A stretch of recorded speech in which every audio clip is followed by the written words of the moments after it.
Vriende, goeiemôre. Ons is die Here nog dankbaar dat ons andermal kan saam wees so rondom sy wonderlike woord.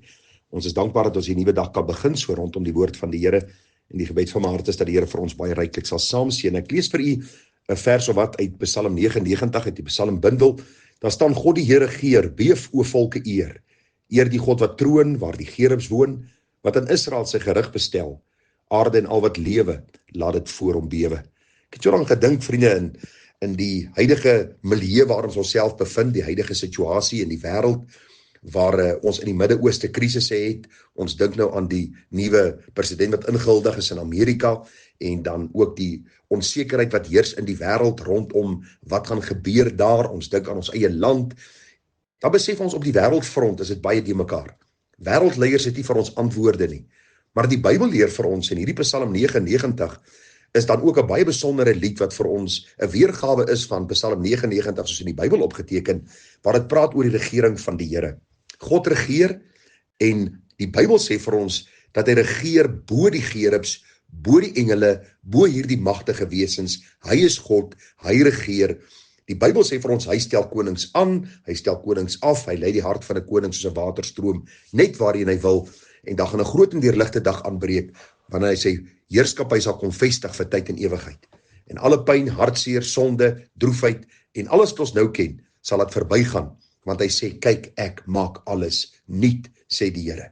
En daarom, vriende, wil ek u vra dat u sal berus in die feit en wete dat God regeer. Dat ons sal rus in die feit en wete dat die Almagtige ook in beheer is van elke nasie, taal, volk en stam. En wanneer die stryd te veel raak, en wanneer die beproewinge en wanneer die uitdagings vir u oorweldigend raak, neem u toevlug na die Here. Daar's 'n ou liedjie wat sê, daar's 'n plek van stille rus naby die hart van God. En dit vind ons in ons gebedstye, in ons tye waar ons voor die Here buig en sê, Here, help my om sin te maak van hierdie lewe, deur dat ek deur die bril van God se woord kyk na wat in hierdie wêreld gebeur. Nou vriende, ons gaan vanmôre aangaan met ons reeksie boodskappe vanuit die boek Spreuke. Spreuke 26 vers 12 tot 17. Ek lees gou vir u. Vers 12 sê, het jy 'n man gesien wat wys is in sy eie oë? Daar is meer hoop vir 'n dwaas as vir hom.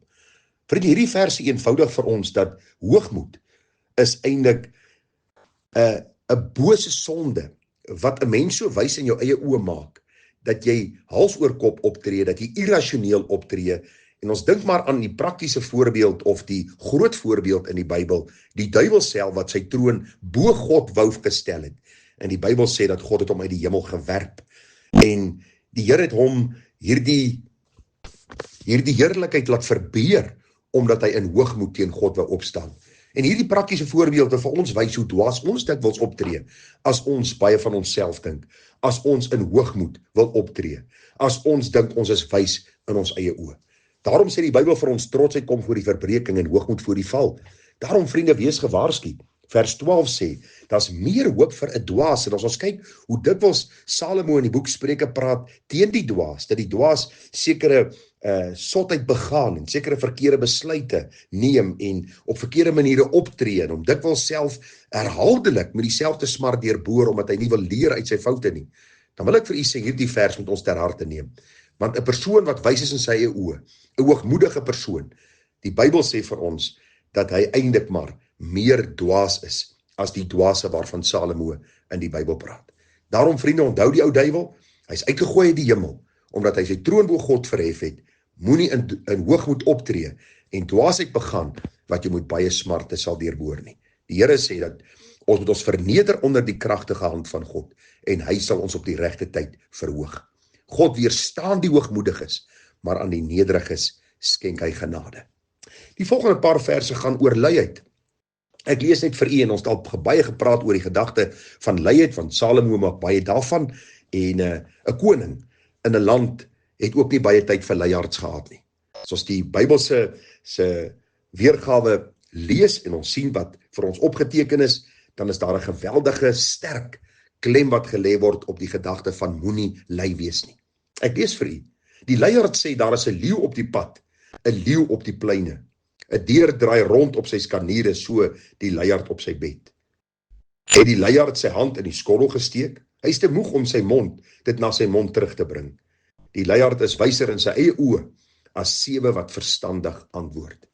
Vriende, wat die Bybel vir ons hier wil leer is dat leiers gaan tot hulle uiterste om nie te werk nie. Hulle sal dwaasheid begaan, hulle sal verskoning soek, hulle sal allerhande dinge sien en hoor en gee as 'n verskoning om nie te gaan werk nie, terwyl die Bybel vir ons sê, ons eer daarin stel om met ons eie hand te werk. Hoor dinge wat gebeur hierso. Die leier sê, daar's 'n leeu op die plein, ek kan nie uitgaan nie. So met ander woorde, daar is 'n gevaarlike situasie buitekant, so ek moet binne my huis bly, ek kan nie gaan werk nie. Hy lê op sy bed en hy draai letterlik soos 'n dier op sy skaniere. Hy draai op die linker sy en dan op die regter sy en dan op sy rug en dan op sy maag, te lui om te gaan werk. En die Bybel sê vir ons dat steek hy sy hand in die skottel, met ander woorde kry hy iets om te eet, is hy te lui om dit op sy mond toe te bring. En dan die gedagte, hy dink hy's baie wys. Hy's wyser as 7 wat verstandig antwoord. En vriende, wat ek teen wil waarsku is maar die gedagte van luiheid. Ek bevind dit in die bediening of kom ek sê eerder, ek vind dit in die bediening geweldig baie, dat mense te lui is om te werk, en dan wil hulle teer op ander mense. Jy vind dit in ons samelewing, mense wat te lui is om te werk, en nou verwag hulle die samelewing moet vir hulle sorg. Ek en my vrou praat dikwels oor mense wat bedel, mense wat by 'n roebord staan, partykeer is hulle 25 en 28 en 30 jaar oud, hulle vind dit te vernederend om in 'n tuin te gaan werk, maar hulle vind dit nie vernederend om by 'n roebord te staan en te bedel en mense se hardverdiende geld van hulle af te pers om hulle self in hulle sondige praktyke dan te befonds nie. Daarom wil ek vir u sê dat ons nie lui sal wees nie.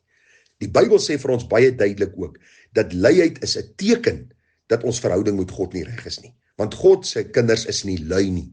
Hulle eer die Here, want voor die sondeval het die Here alreeds vir Adam en Eva gesê om die tuin te bewerk en te bewaak. Na die sondeval sou dit deur die sweet van ons aangesig kom dat ons brood sal verdien, en reg deur die Bybel word die klem baie sterk gelê op om fliks te wees, om vlytig te wees, om hard te werk, om werklik ons hand aan die ploeg te slaan, om ons eer daarin te stel, om 'n dagtaak te verrig, om inkomste te genereer, om vir ons familie en ons geliefdes te sorg. Daarom waarsku ek, u moenie lui wees nie. God hou nie van luihards nie, en God sal ook 'n luiard dien ooreenkomstig oordeel. Ons laaste vers vanmôre, hy wat 'n verbylopende hond aan die ore gryp, is een wat hom vererg oor 'n toos wat hom nie aangaan nie.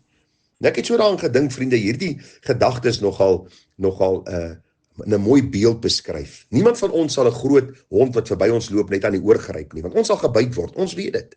Maar dikwels laat ons in 'n saak wat ons nie aangaan nie. Miskien 'n toos, of miskien een of ander leuen wat versprei word, of 'n kwaadstokery, of iets wat gebeur, en daar's 'n toos wat plaasvind, en nou wil ek kom, en ek wil tussen beide tree. Ek wil my eiertjie lê, en ek wil my sê, en ek weet nie eens regtig waaroor dit gaan nie.